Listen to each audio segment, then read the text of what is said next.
বাস্তু দোষ কি কি উপায়ে আপনারা ঠিক রাখতে পারবেন, অর্থাৎ বাড়িকে বাস্তু দোষ মুক্ত রাখতে পারবেন?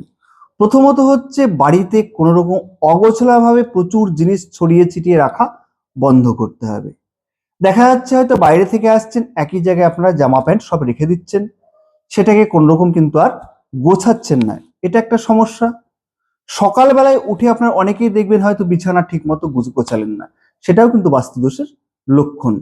তার সঙ্গে সঙ্গে বাইরে থেকে কোনো জামা প্যান্ট পরে এসে আবার সেটা আলমারির মধ্যে আপনার ঢুকিয়ে দেওয়া, সেটাও কিন্তু আপনার বাস্তুদোষের লক্ষণ।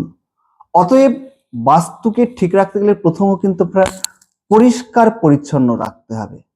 বাড়ি যদি ঠিক মতো আপনার অর্গানাইজ ভাবে গোছানো থাকে এবং পরিষ্কার পরিচ্ছন্ন থাকে, তাহলে কিন্তু বাড়ির আপনার 70% বাস্তুদোষ কিন্তু আপনার সমাধান হয়ে যায়।